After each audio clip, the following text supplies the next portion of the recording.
the three crystals that call to me today very powerfully, this Silversheen obsidian, Apophyllite, beautiful Apophyllite, and then Chrysocolla, one of my absolute favorite pieces in my keeping in my apothecary. And the Apophyllite and Silversheen obsidian are interesting because the Silversheen obsidian is bringing in some of the shadow aspects, some of the possibilities that are coming through this month.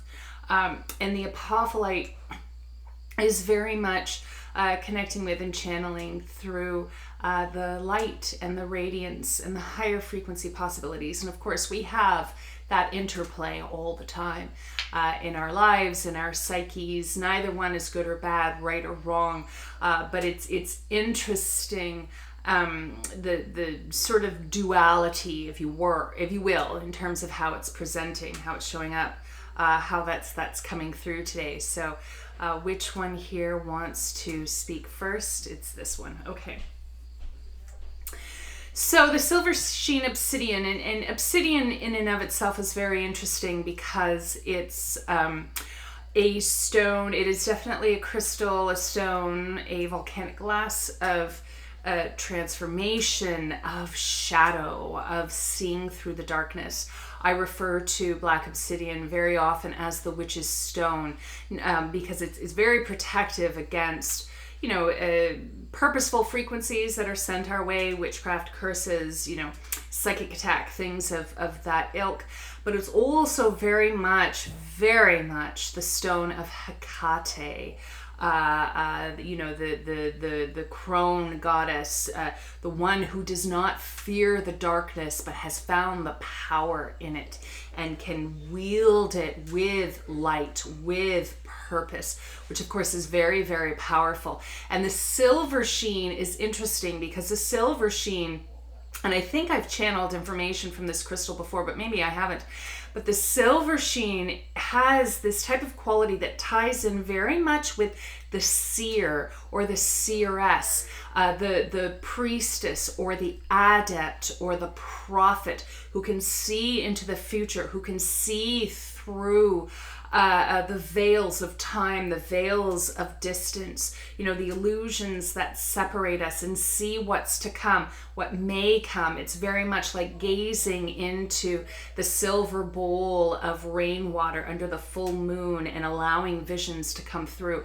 That's very much the energy and the magic of Silversheen obsidian. And so the message that's coming through is that things are very, very much in flux right now. It's like shifting images, shifting patterns. The way, a reflection on water may change with the currents, with the waves. And looking into time, looking into the timeline, what I'm seeing is I'm seeing a lot of different possibilities now in terms of how things turn out in the future. Again, as I said, different timelines, different possibilities. And so the message that the Silversheen obsidian is saying, because things are not fixed, because things are not in flux, we have to be very, very aware of what is mastering us, or are we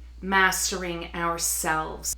There's a lot of fear, there's a lot of concern the world over in terms of what is happening, and it's very, very easy to start writing and creating that story in your mind, that image of how things are going, how they may even get worse, and our fears begin to feed in this. And again, this question, what is mastering you? Is it you, or is it fear, or is it authority, or is it, whatever else might be holding sway outside of you or inside of you? Because as these images keep shifting, these different possibilities, there are positive outcomes on our timeline that we can move towards, and there are harmful or negative ones that we can move towards. And it's really about how we're choosing to walk on our path as we take each step. What are we stepping with? What are we walking with? What are we putting, in our feet, in our steps, one at each time? I think of that quote, that beautiful quote about walk as if your feet are kissing the earth. Where are we in terms of our alignment? Some of us might have gone completely, off the rails in terms of our practice, our self-care, whatever else, and we're really, really feeling it at this point in time. And so now is the time to really come back into center, to ground, to come into your heart and light body and make these decisions. And in some of these decisions that I'm seeing that some people will make will be very powerful, will shift how how the progression of their lives and how things are going. Some may shift things collectively in really beautiful and very powerful ways, but that's October. October is ripples of light and dark on the water. And what is it that we're seeking to create? What is it that we're seeking to make happen? What is the highest guidance that we can follow? And my friends, what is coming through is it is soul, it is spirit, it is light. And are you choosing to invite that in? Are you choosing to embody that every single day? It is a practice. It is a commitment. It is a devotion. But it is something that is so, so desperately needed at this time. So that's the message. That's the message from Silversheen Obsidian. And then coming into the Apophyllite, the radiant light of the Apophyllite, just like showers of light and divine energy beings. And a reminder that all of that is there on the other side of the veils for us, whether you believe in angels, whether you believe in ancestral guidance, whether you believe in higher, ascended masters who have stayed with us as teachers. I see this name, I think it's Kurama or something of that, Kurama. If the Sanat Kurama, a name like that, I also see that beautiful bodhisattva. Oh, really, really beautiful energy coming through. And it's interesting because I was so very revved up from the Silversheen Obsidian, and now just this completely different energy is coming in and just totally changing my I want to say my aspect. I don't feel like that's the right word, but I just feel surrounded and held by grace. And it's beautiful. And there's an invitation right now for any of you who are watching who feel that you need this to just close your eyes and tune into that frequency, tune into that vibration. This surrounding of grace, this surrounding of light. And an invitation to all of you to again, embody that as a daily practice. Before you get caught up into the busyness of your life, and even if your life right now is being led in slowness and deep silence, to take time at the start of your day to call in grace, to call in light, to surround yourself with that energy and ask to be held in that energy until the following morning for a full 24-hour cycle, and to be shown your way through the light. And this can sound very new age bumper stickery, right? But the thing is, when we say things almost like a command, but not from a place of authority or totalitarianism, in that way, but from a place of command, meaning conviction, embodiment, connecting to the energy and meaning and purpose of the words with which we speak. Energy responds, spirit responds, light responds, and you can feel that shift in your energy system. You can feel that shift in your energy. And at any point in time when you are faced with a choice, when you are faced with a decision this month, you can call in that light to hold you, surround you, guide you. And what I'm seeing is that's going to be happening a lot for a lot of people this month, is that wisdom is going to be dropping in. Higher wisdom is going to be dropping in, higher divine wisdom to help guide you, to help support you, to help inspire you. Inspire is a great word, because again, this October month seems very much like a visionary month. A visionary month. And meaning not just in terms of, again, foreseeing the future, because the future is being made, as we speak. But a visionary month in terms of really kind of evolving into that next mindset, that next state of being, of thinking, of choosing, of deciding. And again, coming back to that idea of what is your dream?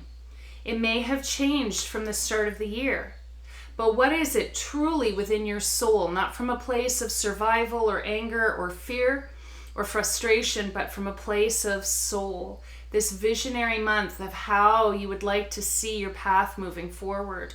And even if you envision your path as I speak, and it's full of brambles and obstacles and twists and turns and whatever else, is there a way that you can recraft, revision that path so you start to get yourself back into alignment? And again, just this beautiful feeling of being surrounded by grace. And that can be put in place no matter what is happening in your life right now, no matter where you are, no matter what you're experiencing, even in moments of danger, of crisis. Call in that light, ask it to hold you, ask it to guide it through. Our spirituality is what will pull us through this.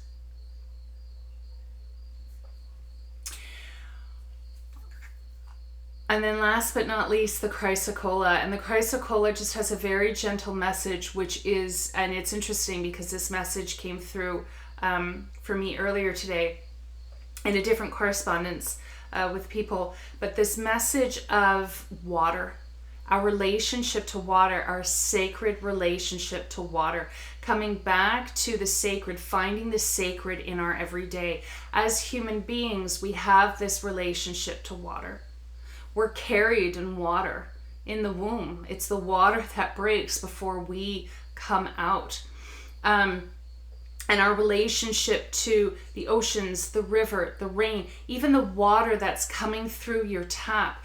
Can you take a moment to reconnect with that sacred relationship? And the reason that this guidance is coming through the consciousness of Chrysocolla is because Chrysocolla is a water element stone, a goddess stone, a highly intuitive stone. But this messaging about coming back to sacredness in our daily lives and starting with water and a relationship to water. First of all, not for all of us, but for many of us, it is something that we can access in one way or another. It brings us into a moment of presence, a moment of reconnection with earth, with water, with that sacred relationship that's chemical, it's archetypal, it's biological, it's spiritual, it's really quite incredible when you consider it. But also the cleansing, the healing properties of water, the soothing properties of water. Because of course, coming back again to that connection at birth, water is renewal. Water is rebirth. Water is fresh start. And so bringing that daily practice into your lives. And of course, you can work with any of these crystals that I've mentioned today to tap into that medicine, to tap into that guidance. And now I'm coming out of the reading. So I feel very blessed to have shared that with you. I feel very blessed by my crystal allies and spirits. And so I thank you for watching, and please do feel free to share in the comments anything that resonated for you, anything that's coming through for you, any crystal medicine or guidance that you're working with in this month. And I look forward to sharing more with you all and connecting more with you soon. So thank you.